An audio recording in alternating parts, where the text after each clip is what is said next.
Good morning students, how are you? I hope you all are fine. Students, last class में हमने अपना biomolecules chapter finish किया था, ठीक है?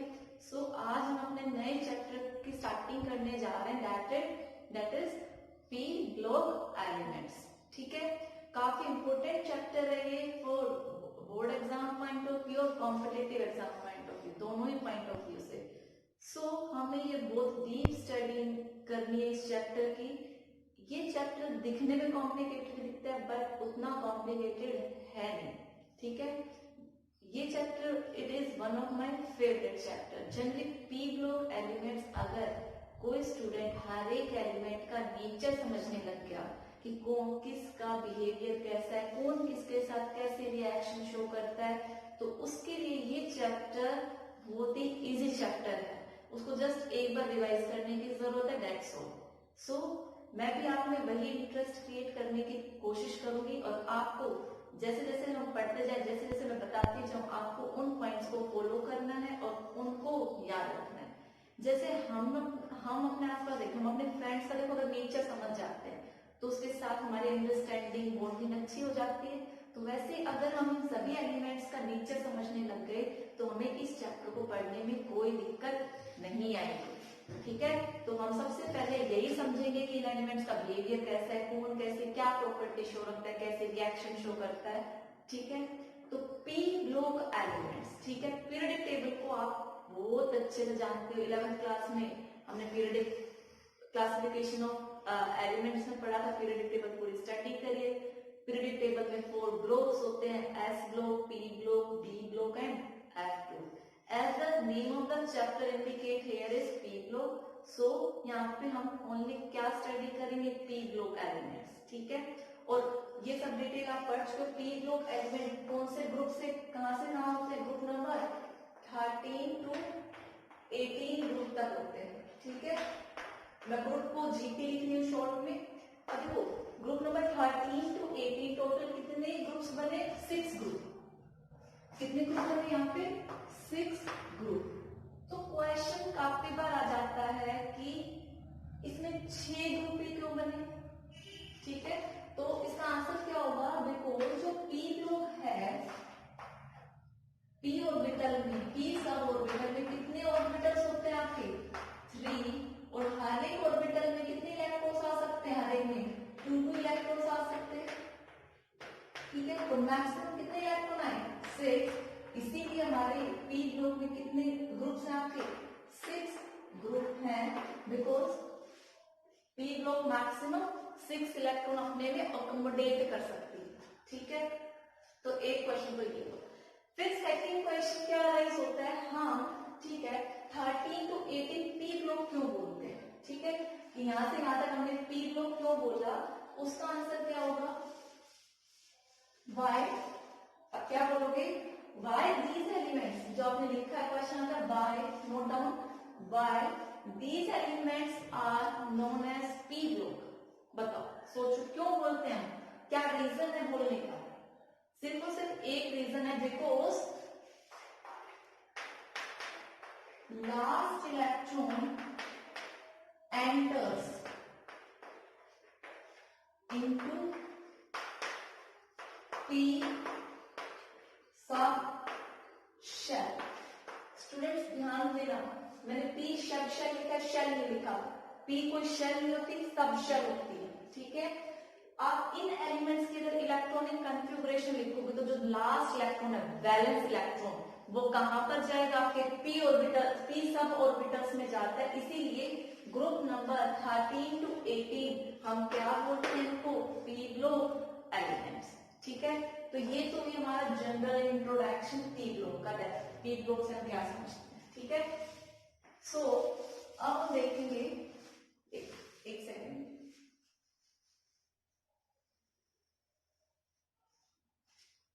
ठीक है? अब अगर हम पी ब्लॉक एलिमेंट्स की जनरल इलेक्ट्रॉनिक कॉन्फ़िगरेशन देखें तो आप सभी को पता है जनरल इलेक्ट्रॉनिक कॉन्फ़िगरेशन इस ग्रुप की क्या होती है? NS2 NP1 2 6, ठीक है? एस में 2 इलेक्ट्रॉन्स होते हैं, पी में 1 से 6 तक वेरी करते हैं, तो 1 से 6 इसी बेसिस पे हमारे 5, 6 ग्रुप बने हैं, ठीक है। अगर ग्रुप नंबर 13 की बात करूं तो ग्रुप नंबर 13 में स्टूडेंट एक सेकेंड, चलो जनरल इलेक्ट्रॉनिक कॉन्फ़िगरेशन से पहले हम एक छोटी सी चीज डिस्कस करते हैं कि इस ग्रुप में है क्या। ये ग्रुप क्या है, वर्सेटाइल नेचर का है। किस नेचर का है, वर्सेटाइल। वर्सेटाइल मतलब ये बहुत सारी चीज अपने में रखता है। देखो जनरली आपको पता है एस ग्रुप और डी ग्रुप में मेटल्स होते हैं, ठीक है, नॉन मेटल्स हैं, लेकिन ये ग्रुप एक ऐसा ग्रुप है जिसमें हमें मेटल्स भी मिलते हैं, नॉन मेटल्स भी मिलते हैं, मेटलॉइड्स भी मिलते हैं, ठीक है। तो अब हम पहले इस ग्रुप में देखेंगे कि मेटल्स कौन से हैं, नॉन मेटल्स कौन से हैं, मेटलॉइड्स कौन से हैं, ठीक है। तो देखो मैं आपको इंडिकेट कर रही हूँ अलग कलर से, देखो जिनको मैं मार्क कर रही हूँ पिंक कलर से वो आपके क्या है, मेटल्स हैं। देखो बोरोन, एल्यूमिनियम, बोरोन तो आप नहीं बोलोगे एक्सेप्ट इसके, एल्यूमिनियम, बेरियम, इंडियम, हेलियम, ठीक है। ये सारे क्या है जो मैंने पिंक कलर से दिखाए हैं, जो मैं सर्कल कर रही हूं और जो मैंने सर्कल किए हैं, ये आपके कौन से हैं, ये आपके हैं मेटल्स, ठीक है। ये ग्रुप नंबर 13 के, ठीक है। यहीं पर मैं ग्रुप नंबर 14 की बात करूं तो 14 के आपके ये दोनों क्या है, मेटल। आगे अगर मैं ग्रुप नंबर 15 की बात करूं तो 15 में आपका बिस्मिथ क्या है, मेटल। और ग्रुप नंबर 16 की बात करूं तो पोलोनियम क्या है, metal. So these are the metals of p group element, ठीक है। नेक्स्ट हम मूव करते हैं किस पे, आपके मेटलॉइड्स कौन से हैं, ठीक है। मैं येलो कलर से रिप्रेजेंट कर रही हूँ मेटलॉइड्स को,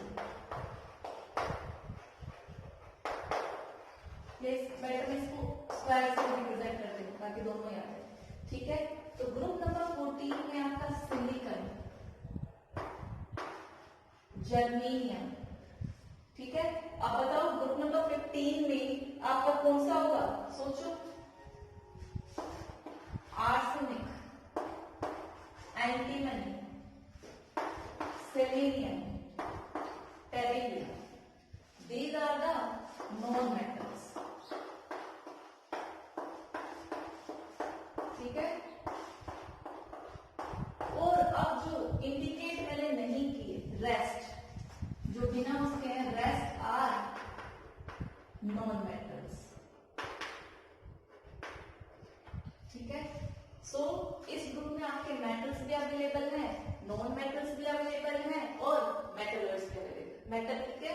तो ये क्लासिफिकेशन मैंने आपको ड्रॉ कर दिया, सो आप इसको ड्रॉ कर सकते हो, क्विकली नोट डाउन करें।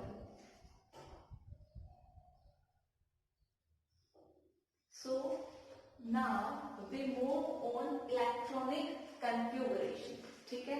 अगर आपसे कोई पूछे कि what is the electronic configuration of p group elements, ठीक है। अगर वो p group पूछता तो जनरल लिखनी पड़ेगी ns2 np126, और अगर कोई आपको ग्रुप नंबर मेंशन करके देगी 13 की क्या है, 14 की क्या, तब आपको ये देखना पड़ेगा कि उस ग्रुप के लिए p में कितने इलेक्ट्रॉन्स जाते हैं, तो वो अभी हम देखने वाले हैं। देखो ये आपका क्या है, ग्रुप नंबर 13, ठीक है। 13 को हम क्या बोलते हैं, बोरोन फैमिली। स्टूडेंट्स 1 मार्क में ऑब्जेक्टिव क्वेश्चंस में आ भी जाता है कि ग्रुप नंबर 13 का नेम बताओ क्या है, तो आप you have to remember this, ठीक है। इसको हम क्या बोलेंगे, बोरोन फैमिली। फैमिली में मैंने कर दिया, कंप्लीट कर देना, ठीक है। तो ग्रुप नंबर 13 की जनरल इलेक्ट्रॉनिक कॉन्फ़िगरेशन क्या होगी, ns2 np1, ठीक है। कि जो p में अगर एक इलेक्ट्रॉन ऐड हो तो कौन सा ग्रुप बनाएगा, 13, और n किसको इंडिकेट कर रहा है, नंबर ऑफ शेल बोल रहे हैं, नंबर ऑफ पीरियड। अब देखो अगर आपको बोरोन की लिखनी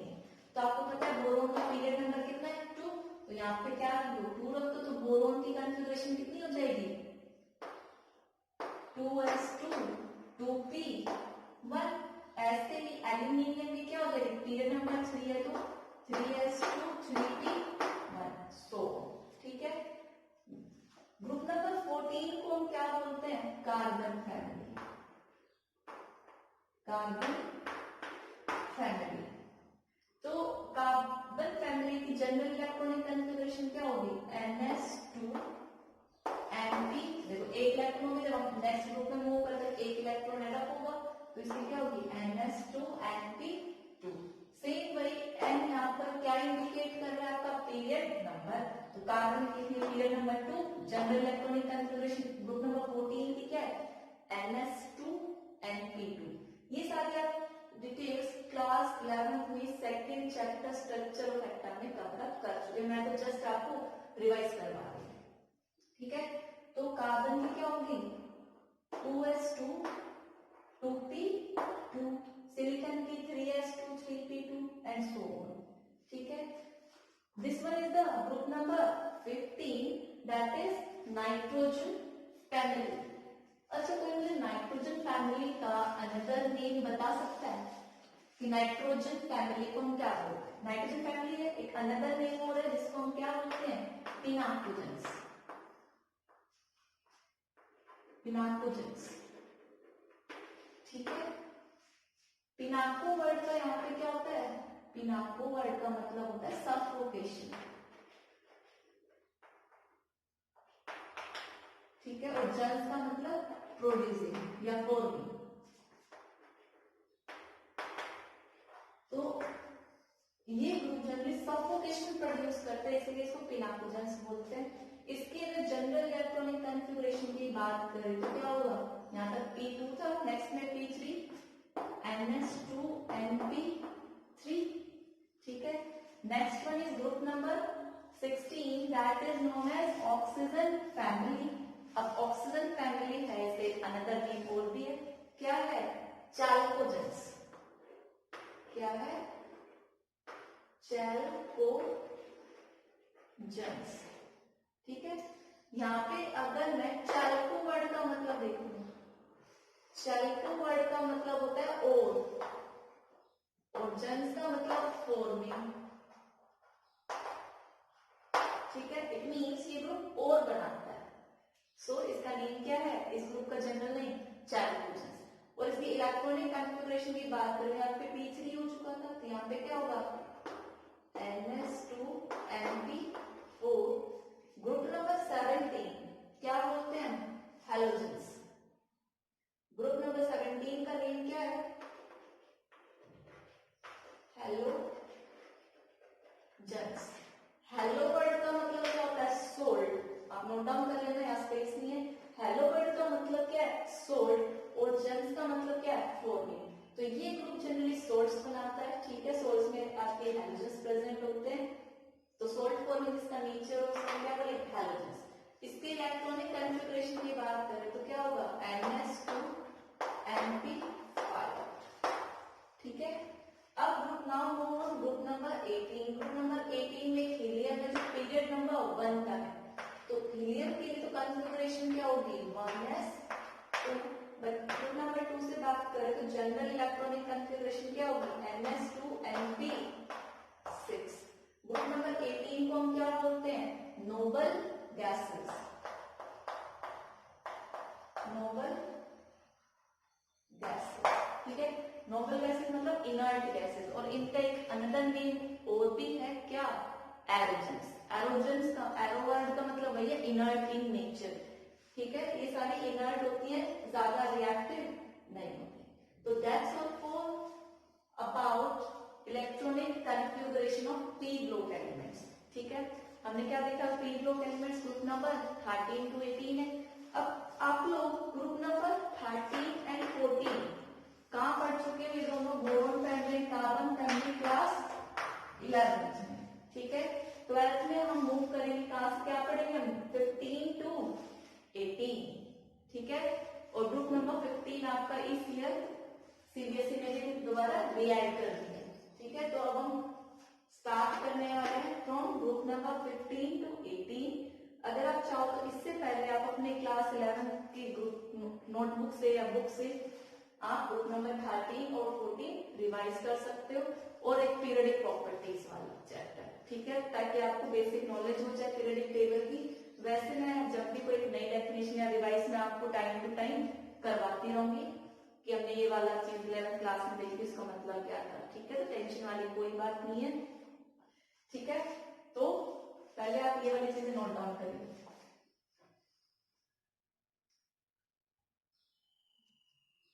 Students, now we are going to discuss about the properties of group number 15, that is nitrogen family।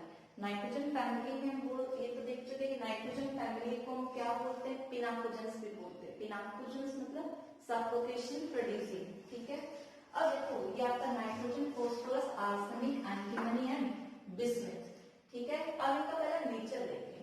तो देखो नाइट्रोजन आपका क्या है, नॉन मेटल, आपका फॉस्फोरस भी क्या है, नॉन मेटल, आर्सेनिक और एंटीमनी हमने जब चेक किया था स्टार्टिंग में, तो मैंने क्या बताया था आप सभी को कि दीज आर मेटलोइड्स, ठीक है।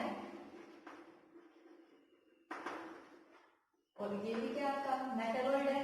और बिस्मथ आप बोल सकते हो एसिडिक नेचर, ज्यादा सॉरी मेटालिक, लेस मेटालिक बोल सकते हो, थोड़ा बहुत मेटालिक कैरेक्टर मेटालिक, ठीक है। और इनकी अगर स्टेट की बात करें तो देखो नाइट्रोजन एग्जिस्ट करता है, आप सभी को पता है N2 के फॉर्म में। तो नाइट्रोजन किस फॉर्म में, आपका गैसियस फॉर्म में। देखो दोनों ही नॉन मेटल है, but nitrogen exist in the gaseous form and phosphorus exist in solid, ठीक है। तो यहाँ से क्वेश्चन आ सकता है कि जो एक ऐसा फॉस्फोरस सॉरी एक ऐसा नॉन मेटल जो क्या है, सॉलिड है, तो आप फॉस्फोरस बोल सकते हो। और these all are also solid, but these are non metals, metals नहीं है ये क्या है, मेटलोइड्स है, और मेटल है जो सॉलिड है। और ये एक ऐसा नॉन मेटल है जो क्या है, सॉलिड में हो, फॉस्फोरस। और नाइट्रोजन गैसियस स्टेट में, ठीक है।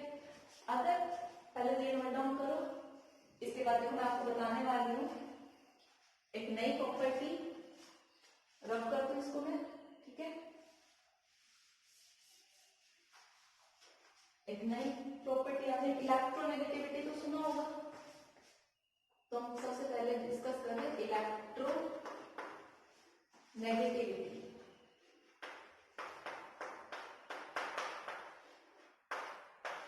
So what do you mean by electronegativity? I hope सभी को याद होगा, बट जिनको याद नहीं हम रिवाइज कर लेते हैं, ठीक है। इलेक्ट्रोनेगेटिविटी का डेफिनेशन की बात करें तो क्या होता है, tendency to attract shared pair of electrons, ठीक है। शेयरिंग मींस कोवेलेंट बॉन्ड, ठीक है। तो देखो सबसे पहले डेफिनेशन लिखते हैं, टेंडेंसी टू अट्रैक्ट शेयर्ड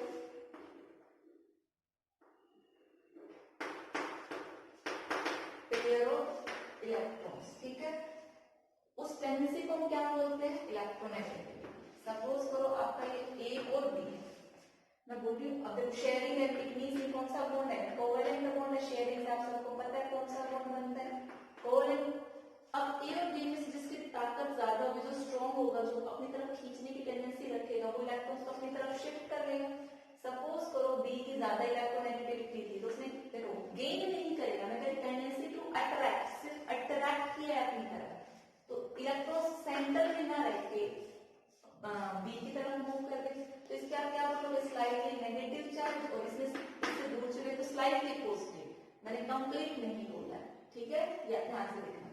तो यहाँ पे क्या बोलोगे, इसकी टेंडेंसी अपनी तरफ, इन दोनों के कंपैरिजन में इसकी ज्यादा पावर है अपनी तरफ इलेक्ट्रॉन रखने की, तो बी क्या होगा आपका, मोर इलेक्ट्रोनेगेटिव होगा एज कंपेयर टू ए, ठीक है। तो यहीं पर अगर हम इलेक्ट्रोनेगेटिविटी की यहाँ पे बात करें तो हम क्या बोलेंगे, पहले आप ये डेफिनेशन नोट डाउन कर लो, ठीक है।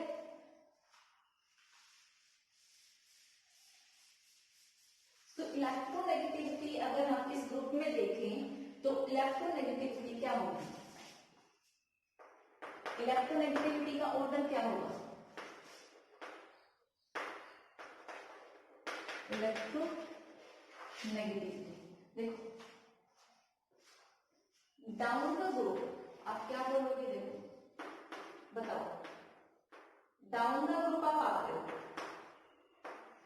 तो साइज क्या कर रहा है, डाउन द ग्रुप आपका साइज क्या हो रहा है, इंक्रीज हो रहा है, बढ़ रहा है। क्यों? क्योंकि नंबर ऑफ प्रिंसिपल शेल बढ़ रहे हैं। डाउन द ग्रुप आपका साइज क्या हो रहा है, इंक्रीज हो रहा है।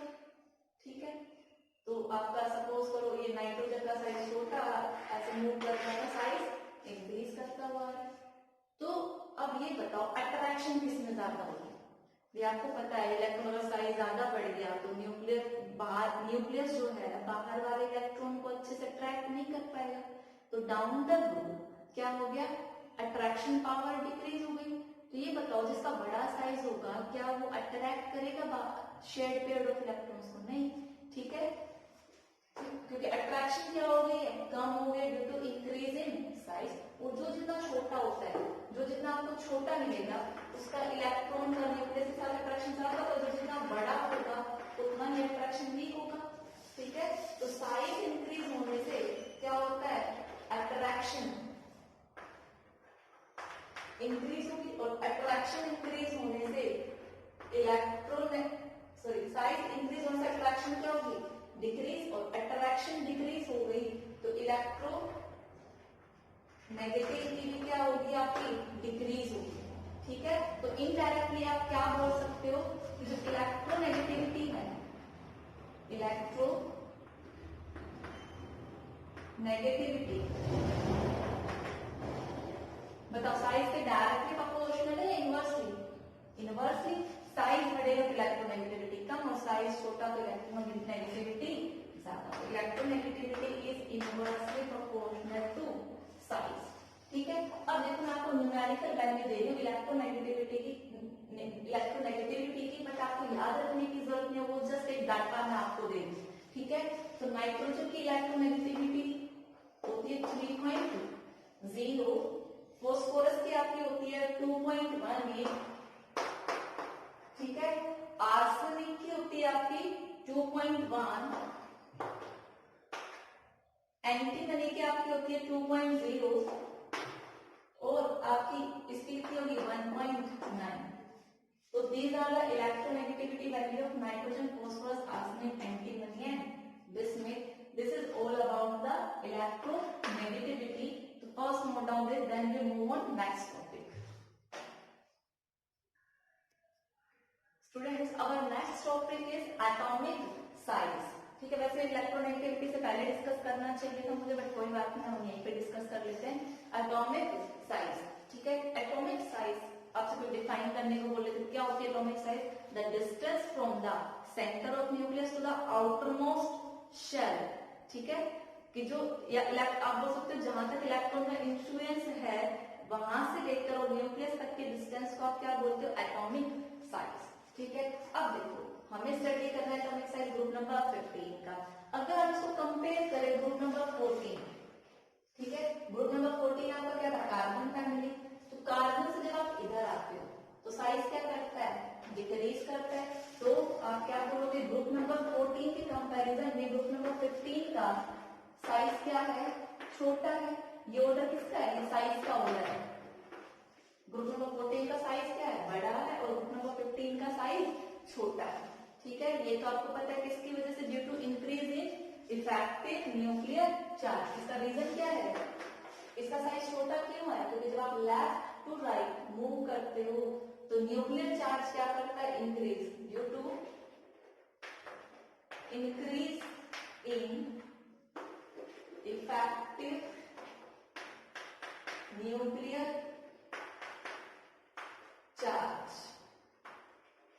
ठीक है, मींस न्यूक्लियर चार्ज बढ़ेगा, न्यूक्लियस पे चार्ज बढ़ेगा, आउटरमोस्ट शेल का इलेक्ट्रॉन क्या होगा? न्यूक्लियस से ज्यादा अट्रैक्ट होगा, साइज क्या हो जाएगा? छोटा हो जाएगा। That's simple.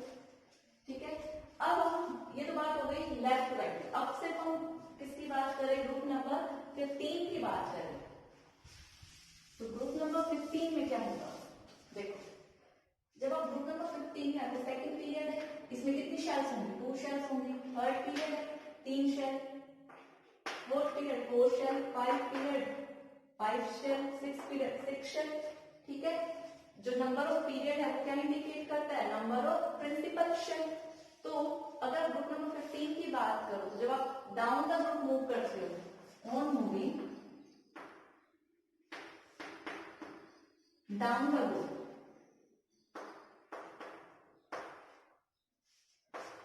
Down the group क्या होगा बताओ, साइज क्या होगा, इंक्रीज होगा। क्यों इंक्रीज होगा, क्योंकि नंबर ऑफ शेल्स इंक्रीज हो रहे हैं। नाइट्रोजन में कितनी शेल होगी, 2 शेल, या न्यूक्लियस में 2 शेल होगी, ये न्यूक्लियस, अब कितनी शेल है, 3 शेल है।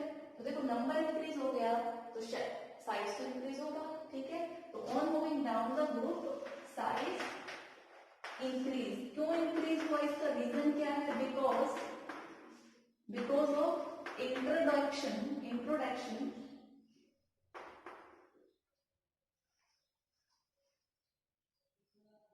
because of introducing it, yeah, because of addition of new principal shell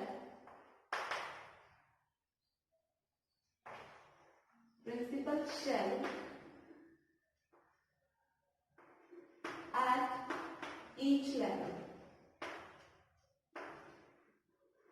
हर एक लेवल पे एक नई प्रिंसिपल शेल एडअप हो जाती है, तो उसकी वजह से साइज क्या होता है, इंक्रीज होता है, ठीक है। पहले तो इसको नोट डाउन करो, फिर इसी के आगे एक नया टॉपिक देखते हैं, जल्दी से करो। सो अभी हम एटॉमिक साइज के साथ साथ यहाँ पे किसको कौन प्रॉपर्टी देखते हैं, डेंसिटी, ठीक है। देखो डेंसिटी बताओ, ऊपर से नीचे में चेक करना है डेंसिटी बढ़ रही है या घट रही है, ठीक है। देखो डेंसिटी का फॉर्मूला क्या होता है, मास बाय वॉल्यूम, ठीक है। अब बताओ डाउन द ग्रुप साइज क्या हो रहा है, ना सॉरी मास क्या करेगा, इंक्रीज करेगा।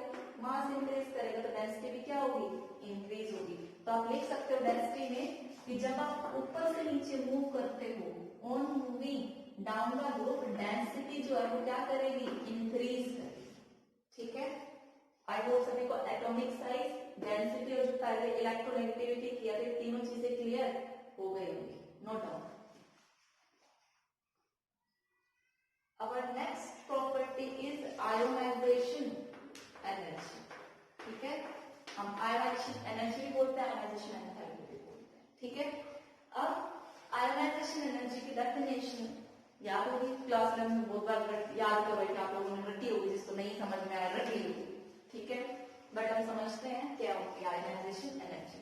देखो आयोनाइजेशन एनर्जी वो मिनिमम एनर्जी है जो हम सप्लाई करेंगे, ठीक है, कि ताकि क्या हो, जो एटम का जो आउटर मोस्ट शेल है वो क्या कर जाए, इजेक्ट कर जाए। जैसे देखो कोई भी एलिमेंट है, ये उसकी शेल है, ये उसकी आउटर मोस्ट शेल है जिसमें इलेक्ट्रॉन प्रेजेंट है। तो आप कितनी एनर्जी इसको सप्लाई करोगे यहाँ से इजेक्ट कर जाए, तो वो एनर्जी क्या बोली जाएगी, आपकी आयोनाइजेशन एनर्जी, ठीक है। तो डेफिनेशन में आप क्या लिख सकते हो, it is the minimum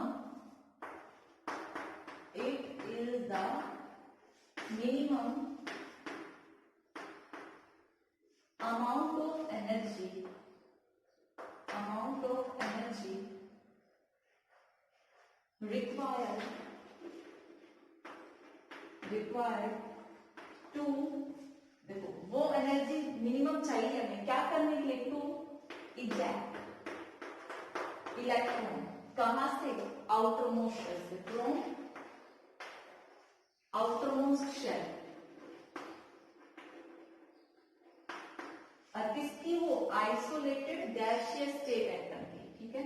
outer most shell of an isolated gaseous state atom, ठीक है। तो अब हमें देखना है कि इसमें ये आयोनाइजेशन एनर्जी कैसे इंक्रीज डिक्रीज होती है जब हम ऊपर से नीचे मूव करते हैं, तो ठीक है। अब सोच के बताओ, यहाँ पे अगर साइज बहुत बड़ा हो गया तो आउटर मोस्ट इलेक्ट्रॉन न्यूक्लियस के साथ अट्रैक्शन क्या होगा, कम होगा, ठीक है, क्योंकि डिस्टेंस इंक्रीज हो गई। अब इतना स्ट्रॉन्गली बाउंड नहीं कर रहा, तो बताओ आप हल्की सी एनर्जी फ्लो करके क्या कर जाएगा, इजेक्ट कर जाएगा। तो बताओ साइज बड़ा हुआ तो अट्रैक्शन क्या हुई, कम हुई। और अट्रैक्शन कम होगी, उस इलेक्ट्रॉन ज्यादा फोर्स ऑफ अट्रैक्शन फील नहीं कर रहा, तो आप थोड़ी सी एनर्जी सप्लाई करोगे, रिजेक्ट कर जाएगा। इट मींस आयनाइजेशन एनर्जी क्या हो गई, डिक्रीज कर गई। तो देखो आप बोल सकते हो जब आप ऊपर से नीचे आए तो साइज क्या किया, बताओ, इंक्रीज किया था, साइज इंक्रीज हुआ तो अट्रैक्शन डिक्रीज हुई, और अट्रैक्शन डिक्रीज हुई तो आयनाइजेशन एनर्जी भी क्या होगी, डिक्रीज होगी। ठीक है, तो देखो आयन आपका साइज, ये साइज जो है डाउन द रोड, देखो हम बात कर रहे हैं down the road,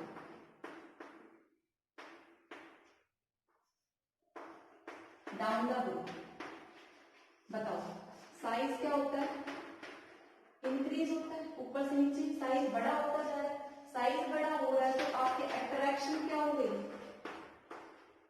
attraction decrease हो गई, आउटर इलेक्ट्रॉन इतना ज्यादा स्ट्रॉन्ग टाइटली बाउंड नहीं है, अट्रैक्शन डिक्रीज हो गई तो इलेक्ट्रॉन को क्या होगा, स्मॉल एनर्जी चाहिए निकलने के लिए, सो आयनाइजेशन एनर्जी आपकी क्या होगी, डिक्रीज होगी। तो देखो इंटरैक्ट क्या बोल सकते हैं, आयनाइजेशन और साइज क्या है, इनवर्सली प्रोपोर्शनल है, तो आप बोल सकते हैं ionisation energy is inversely proportional to size. ठीक है, नोट डाउन। सो स्टूडेंट अभी हम एक ओवरव्यू देख लेते हैं, जो प्रॉपर्टी देखी वो ऊपर से नीचे कैसे वेरिएशन शो कर रही है। देखो बताओ जब आप डाउन द ग्रुप आओगे तो साइज क्या करता है, इंक्रीज करता है। ठीक है, नेक्स्ट हमने क्या पढ़ा था, डाउन द ग्रुप आओगे तो साइज इंक्रीज किया तो इलेक्ट्रोनेगेटिविटी पड़ी थी, तो इलेक्ट्रोनेगेटिविटी अट्रैक्ट करने की टेंडेंसी क्या हो जाएगी, कम हो जाएगी। डाउन द ग्रुप आपकी इलेक्ट्रो नेगेटिविटी क्या करती है, डिक्रीज करती है। ठीक है, साइज बढ़ गया तो आयनाइजेशन एनर्जी क्या होगी, कम होगी, क्यों भाई अट्रैक्शन भी कम हो गया, तो आयनाइजेशन एनर्जी ऊपर से नीचे क्या करती है, डिक्रीज करती है, ज्यादा नाइट्रोजन की मिलेगी जिसमें की कम मिलेगी। ठीक है, और कौन सा फैक्टर बच गया, डेंसिटी देखी थी, जो आपकी डेंसिटी है ऊपर से नीचे क्या करती है, इंक्रीज करती है, क्योंकि मास इंक्रीज हुआ और डेंसिटी मास के डायरेक्टली प्रोपोर्शनल है। सो यही प्रॉपर्टी हमने अभी तक देखी है। So now we move on next topic. तो firstly note down this students, our next topic is allotropy. Allotropy आपने क्लास 10th में भी पढ़ा था, 11th में भी पढ़ा था, तो किसी को क्या याद है एलोट्रोपी क्या थी, बताओ, सोचो खुद से, आयो सोचिए होगा, चलो देखते हैं जो आपने सोचा वो सही था या नहीं। ठीक है, देखो एलोट्रोपी क्या होता है, allotropy the existence of an element, एक एलिमेंट का एग्जिस्ट होना in different forms is known as allotropy. Existence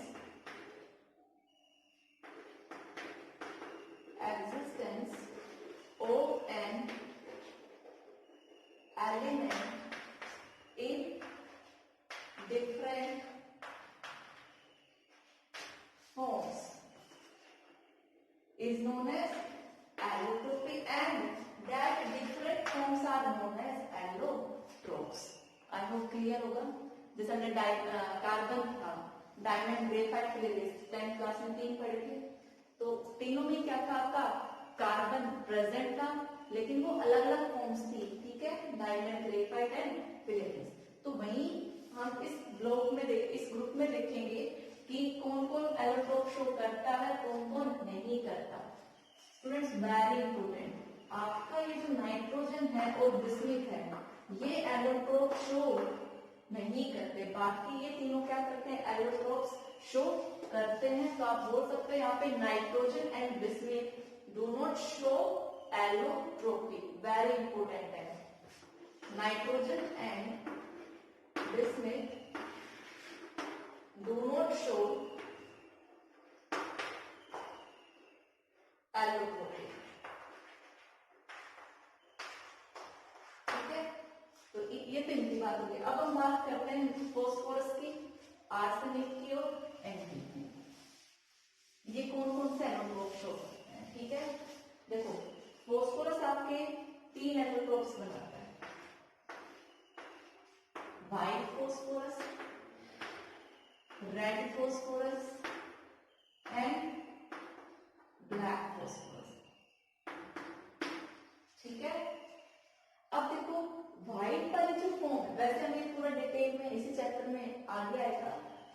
लेकिन अभी हल्का सा आइडिया देते हैं, जो व्हाइट फॉस्फोरस है वो मोस्ट रिएक्टिव है। क्या है? Most reactive. और ब्लैक वाला जो है इसको फर्दर दो क्लास में क्लासिफाई करते हैं, alpha form and beta form. तो और जो इसकी अल्फा फॉर्म है वो मोस्ट स्टेबल है, मोस्ट स्टेबल। तो यहाँ पे क्वेश्चन पूछ सकते हैं which allotropic form of phosphorus is most reactive, which is most stable. तो you have to remember this thing, ठीक है। अब हम बात करें आर्सेनिक की और एंटीमनी की, तो इन दोनों की दो दो एलोट्रोप्स होते हैं, येलो फॉर्म में और ग्रे फॉर्म में, येलो एंड ग्रे, इसकी भी येलो एंड ग्रे, ठीक है। तो this is all about the allotropy, note down.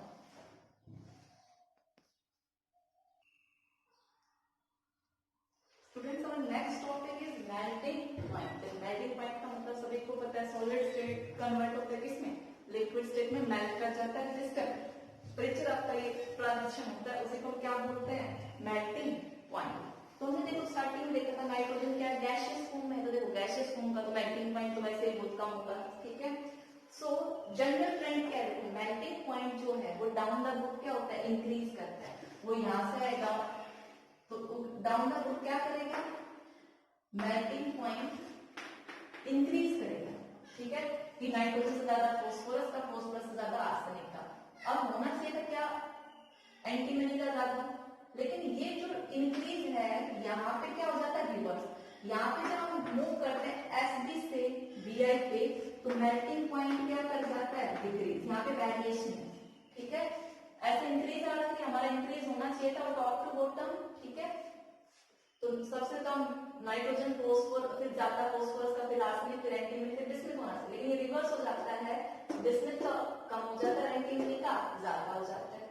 ये किसकी वजह से हुआ, ये डिक्रीज, ये एक्साइड थोड़ा बहुत वेरिएशन किसकी वजह से आया, ये इसलिए आया कि आपको यहाँ पे पता होगा कि लैंथेनॉइड और एक्टिनॉइड आ जाते हैं। इससे पहले आप पीरियडिक टेबल देखोगे, इससे पहले आपके क्या फिल हो जाते हैं, लैंथेनॉइड एंड एक्टिनॉइड, और वहां पर क्या होता है, लैंथेनॉइड एंड एक्टिनॉइड कॉन्ट्रैक्शन होता है। ये आप डी ब्लॉक में पढ़ोगे। वैसे लैंथेनॉइड एक्टिनॉइड कॉन्ट्रैक्शन कुछ भी नहीं है, वही आएगा poor shielding of D orbital.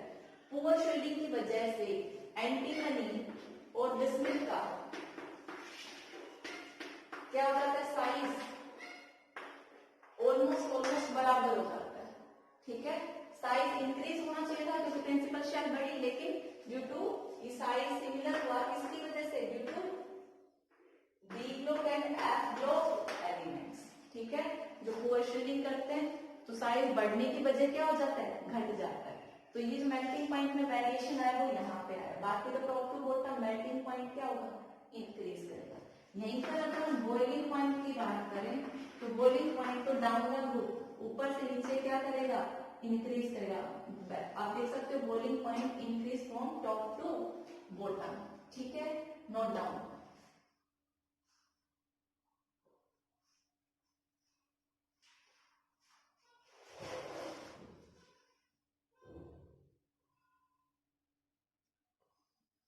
Students our next topic is nature of bonding, ठीक है।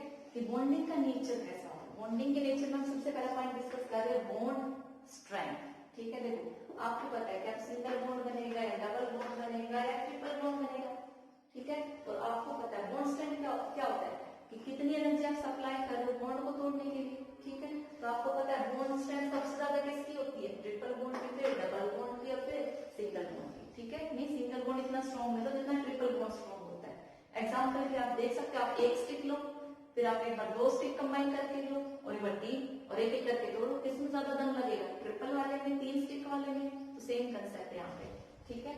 तो बॉन्ड स्ट्रेंथ देखो means triple bond, single bond weak होता है, ट्रिपल बॉन्ड स्ट्रॉन्ग होता है। तो जहाँ पे ट्रिपल बॉन्ड होगा वो उसकी बॉन्ड स्ट्रेंथ क्या होगी, ज्यादा होगी, सिंगल बॉन्ड वाले की बॉन्ड स्ट्रेंथ क्या होगी, कम होगी।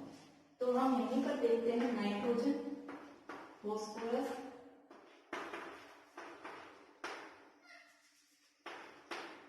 ठीक है, ये आपका ग्रुप नंबर 15। तो देखो हम चेक करते हैं कहाँ पे डबल बॉन्ड है, कहाँ पे ट्रिपल बॉन्ड है, कहाँ पे सिंगल बॉन्ड है, फिर कंसेप्ट क्लियर हो जाएगा कि बॉन्ड स्ट्रेंथ क्या होगी, ठीक है। देखो आप सभी को पता है नाइट्रोजन जनरली कैसे एग्जिस्ट करता है, N2 की फॉर्म में। फॉस्फोरस मींस देखो ये आपस में क्या करेंगे, कंबाइन करेंगे, तो मैं आपसे नाइट्रोजन और फॉस्फोरस की बात कर रही हूँ। सपोज करो यहाँ नाइट्रोजन नाइट्रोजन के बीच में सिंगल बॉन्ड बनाना और यहाँ पे फॉस्फोरस फॉस्फोरस के बीच में बनाना, ठीक है। तो देखो नाइट्रोजन नाइट्रोजन की बात करें तो नाइट्रोजन नाइट्रोजन कंबाइन करेंगे इनके ऊपर क्या होता है, एक लोन पेयर रिप्रेजेंट, ठीक है। तो जब ये फॉर्म बनाएगा तो देखो नाइट्रोजन का साइज कैसा है, छोटा है, तो लोन पेयर क्या होंगे, पास पास होंगे, पास पास होंगे तो क्या फील करेंगे, रिपल्शन फील करेंगे। अब जब रिपल्शन फील करेंगे तो क्या इन दोनों के बीच में ये सिंगल बॉन्ड रह पाएगा, नहीं, ये कहेगा दूर दूर को, क्या आ गया यहाँ पे, रिपल्शन आ गया।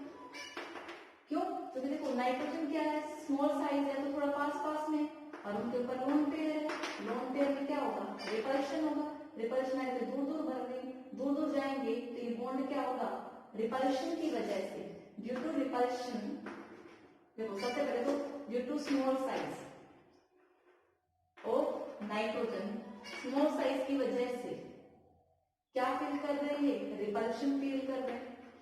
अब जब ये रिपल्शन फील कर रहे हैं तो क्या ये बॉन्ड स्टेबल है, तो ये जो सिंगल बॉन्ड है, सिंगल बॉन्ड क्या होगा, लेस स्टेबल होगा। और आप सबको कैसे बताइए, जो नाइट्रोजन है ये N2 फॉर्म में एग्जिस्ट करता है, ये ट्रिपल बॉन्ड बनाता है, ना कि सिंगल बॉन्ड बनाता है, ठीक है। वहीं पे फॉस्फोरस का देखें तो साइज थोड़ा बड़ा हो गया, साइज बड़ा हो गया, थोड़ा दूर दूर चले गए तो रिपल्शन क्या हो गया, कम हो गया, इट मींस ये सिंगल बॉन्ड बना सकता है।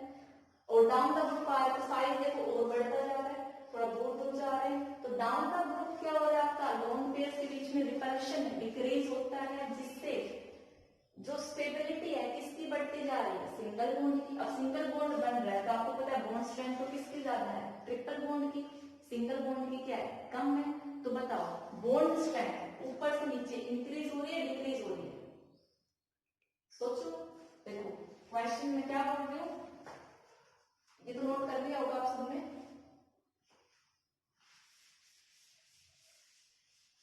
देखो ऊपर से नीचे साइज इंक्रीज हो रहा है, साइज इंक्रीज होने से रिपल्शन डिक्रीज हो रहा है, रिपल्शन डिक्रीज होगा तो सिंगल बॉन्ड बनाएगा।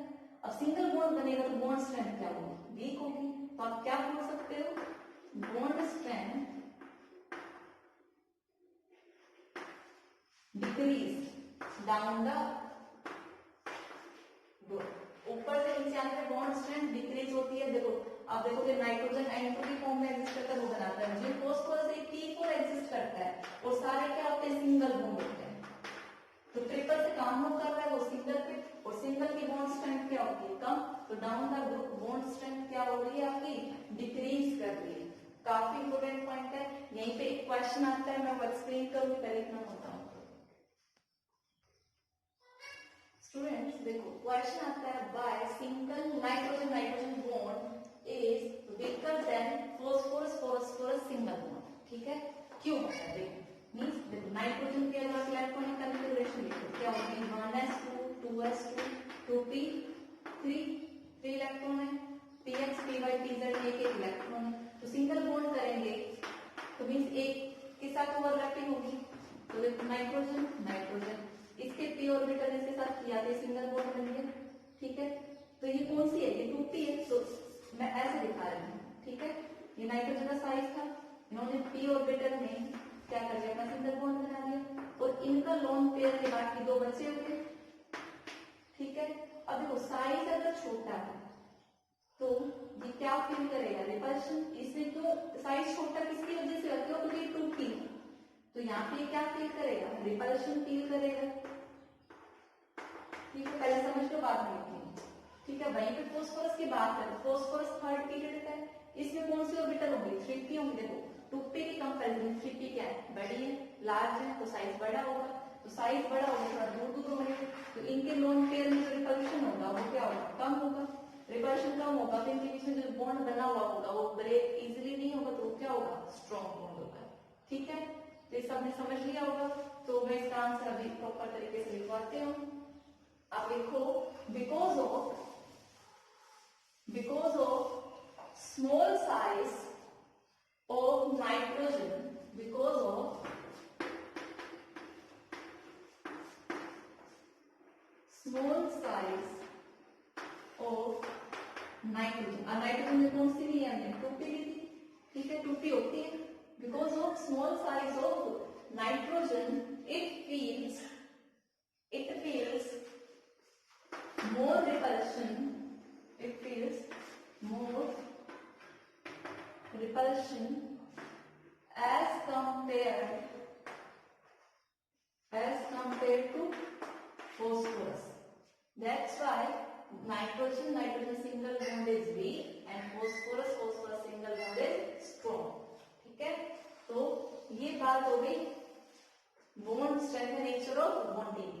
तो लेकिन अभी हमें कंप्लीट डिटेल्स पढ़नी है कि नेचर ऑफ बॉन्डिंग कैसे, क्या बॉन्ड फॉर्मेशन इसमें, ठीक है, सिंगल बॉन्ड इसका वीक था तो कैसे एग्जिस्ट करता है, बहुत सारी चीजें हम नेक्स्ट लेक्चर में कवर करेंगे। That's all for today's class, thank you.